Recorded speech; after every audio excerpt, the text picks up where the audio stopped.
Buenas, mi nombre es Tari Hernández y yo les estaré hablando acerca de algunas generalidades del sistema nervioso, empezando con la embriogénesis del mismo.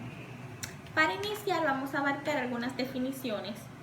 La inducción es el proceso de sedimentación mediante el cual el mesodermo subyacente induce al ectodermo. Aquí tenemos también lo que es la neurulación, que es el proceso mediante el cual se forma el tubo neural y se divide en una neurulación primaria y una secundaria. La neurulación primaria es donde se forma la mayor parte del tubo neural y la secundaria donde se forma la parte más caudal. Para poderse formar el tubo neural, entonces se van formando diversas estructuras. Primero tenemos aquí la placa neural, que se va a ir envaginando formando lo que es el pliegue neural. El pliegue neural a su vez forma un surco denominado surco neural, el cual forma esta cresta. Esta cresta cuando se cierra por completo, entonces lo que da lugar a lo que es el tubo neural. Continuamos con la formación de las vesículas encefálicas primitivas.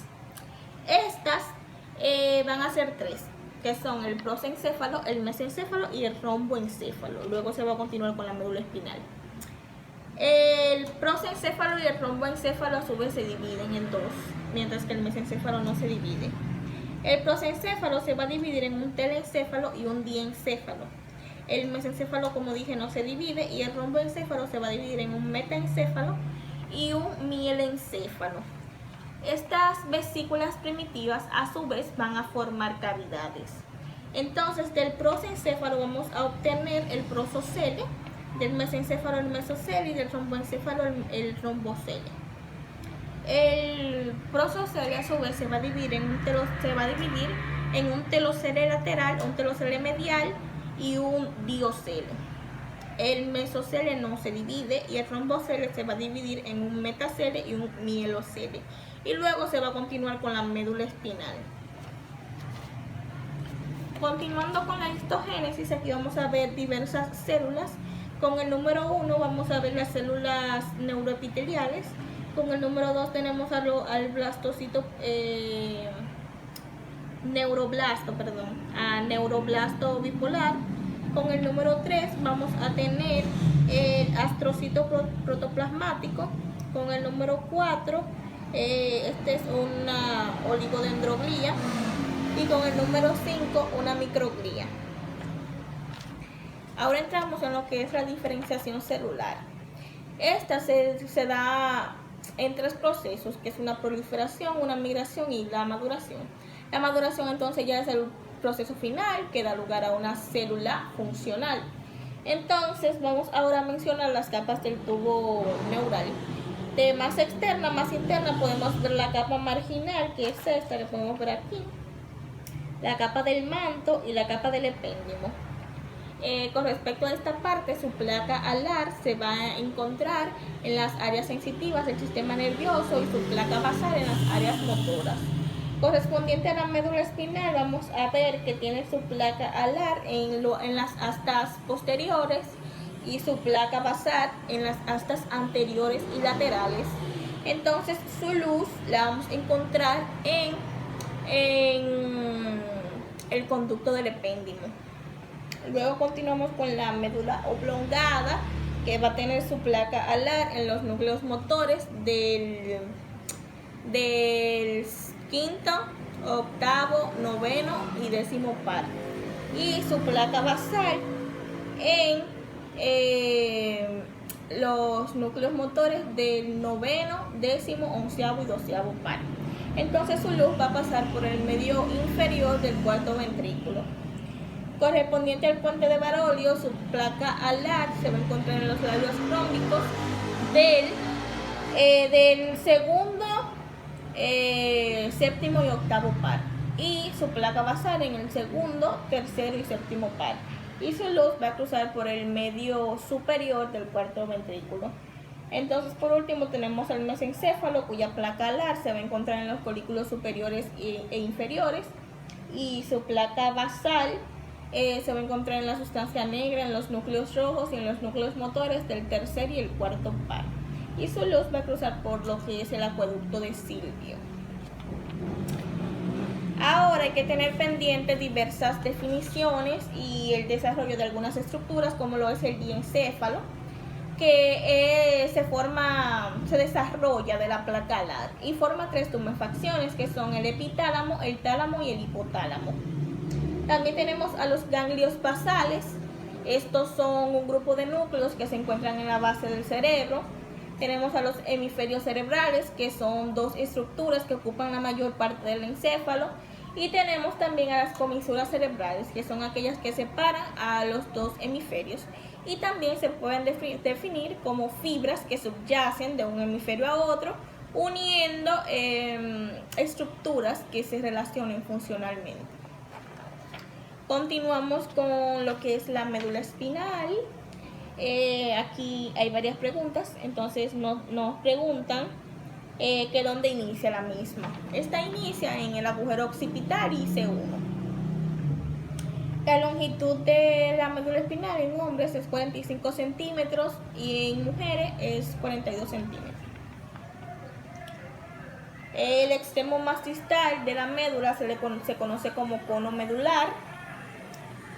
Y la raíz dorsal emerge por el asta dorsal y la raíz ventral emerge por la superficie ventral de la misma.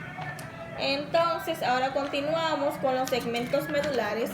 Hay 8 segmentos cervicales, 12 torácicos, 5 lumbares, 5 sacros y 1 coxigio.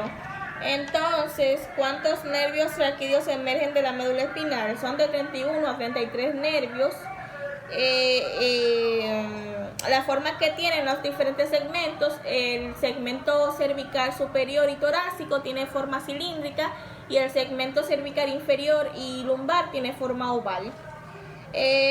La cola de caballo entonces se define como un aglomeramiento de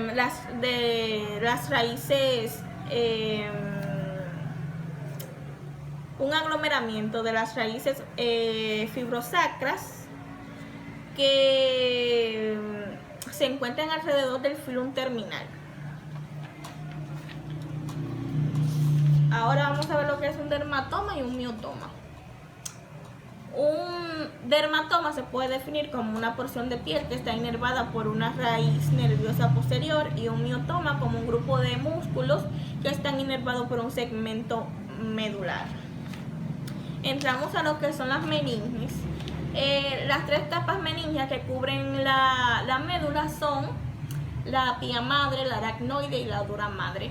La única de ellas que se subdivide es la pía madre, que se va a dividir en una pía íntima y una epipía. Entonces, los medios de sostén de la médula son el filum terminal, que proviene de la pía madre, y los ligamentos dentados, que provienen de la dura madre. La otra pregunta nos dice que cómo se llama el espacio por donde circula el líquido cefalorraquídeo. Se le conoce como espacio subaracnoideo y se encuentra entre el aracnoides y la pía madre. Y a qué nivel de vértebra se inserta el filum terminal. Este se inserta a nivel del coxis.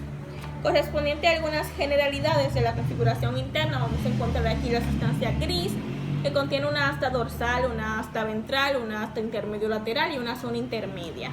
Entonces, también cabe destacar de manera general que las meninges ayudan a separar la médula y las raíces medulares del conducto ventral. Vamos a hablar un poco ahora de las láminas de Rexes. Son 10 y cada una tiene funciones diferentes. Entonces, las láminas de la 1 a la 4 van a tener función sensorial exteroceptivas. Las 5 y las 6 van a tener función sensorial propioceptivas. La lámina 7 va a ser un relevo entre el mesencéfalo y el cerebro. La lámina 8 va a tener la función de modular lo motor. La lámina 9 es el principal motor, la principal área motora de la médula espinal. Y la lámina 10 entonces se va a encargar de unir lo motor con lo sensitivo. Luego tenemos la sustancia blanca. En la sustancia blanca, esta va a formar cordones, el cordón posterior, el anterior y el lateral. Estos cordones a su vez van a formar tractos, los tractos ascendentes y los descendentes. Entonces, los cordones posteriores son vías ascendentes sensitivas que se encuentran en los ganglios dorsales.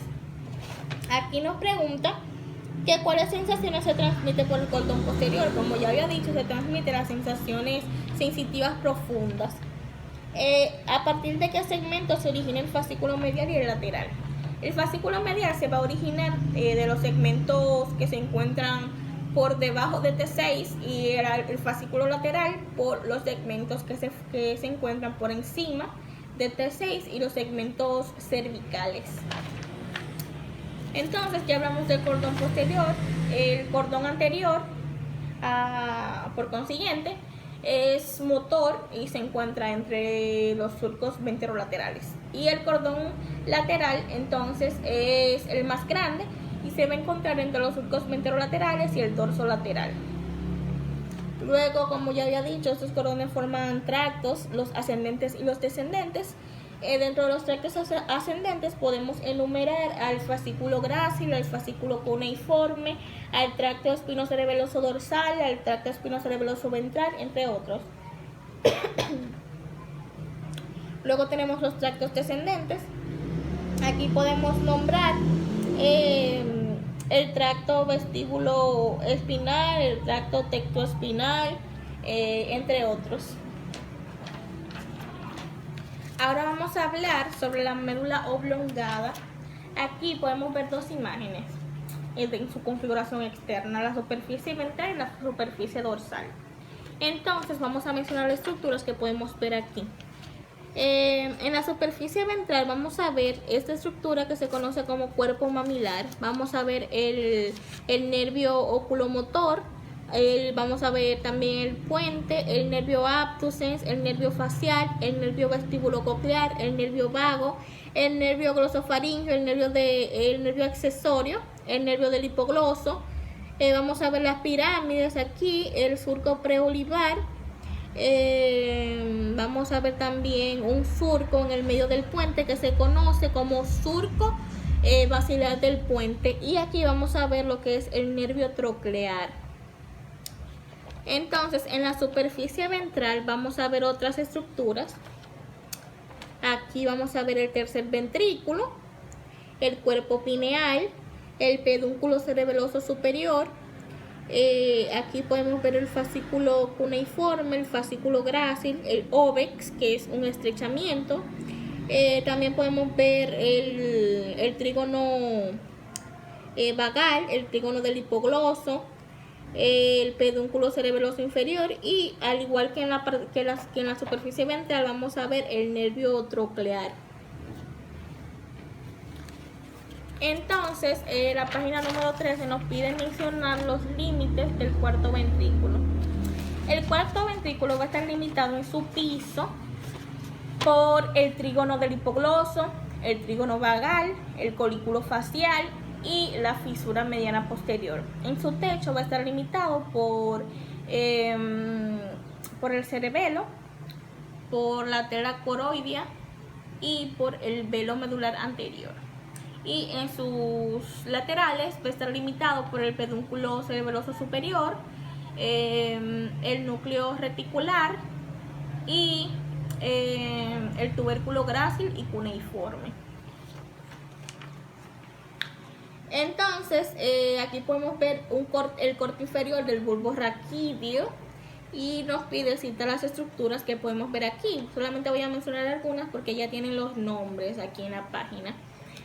Aquí podemos ver el fascículo longitudinal medial, vamos a ver el núcleo reticular lateral, la raíz espinal del onceavo par, el tracto espinal del quinto par, entre otras estructuras.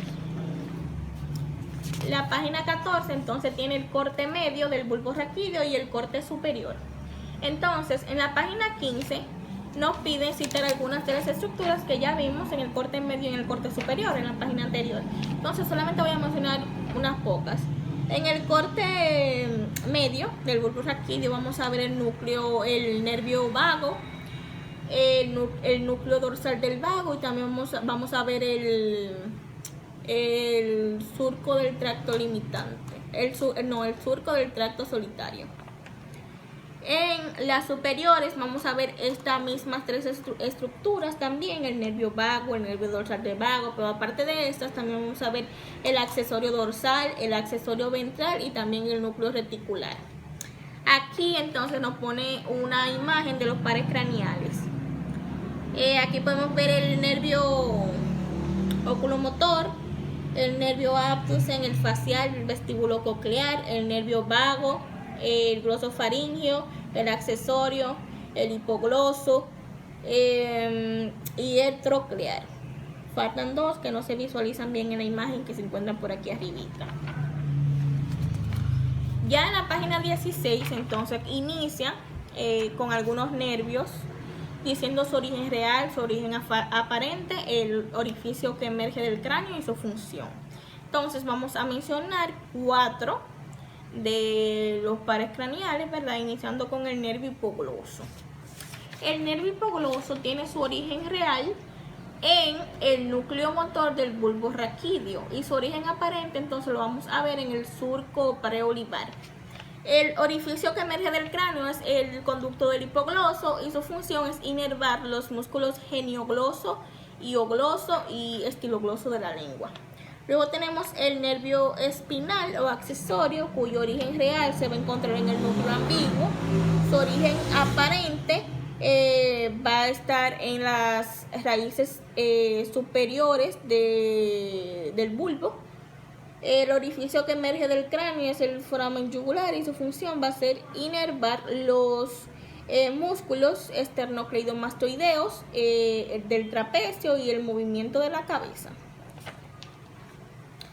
Tenemos el nervio vago, que va a tener un origen real motor y un origen real sensitivo.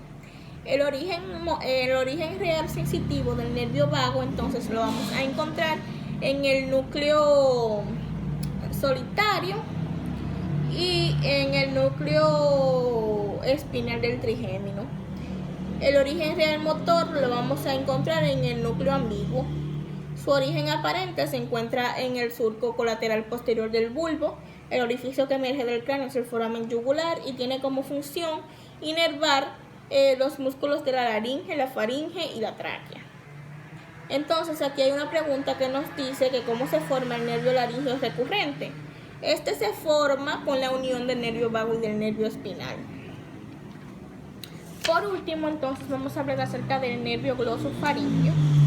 Este, al igual que el vago, tiene un origen real sensitivo y un origen real motor. El origen real sensitivo se va a encontrar en dos ganglios, que es el de Anders y el de Ehrerinter, sí. Y el origen real motor, al igual que el vago, se va a encontrar en la parte superior del núcleo ambiguo. Tenemos el origen aparente, que se va a encontrar en el surco colateral posterior del bulbo, y su función entonces va a ser la sensación general del tercio posterior de la lengua, del oído medio y también del tracto auditivo. Esto ha sido todo de mi parte, espero que haya servido la información y gracias por escuchar.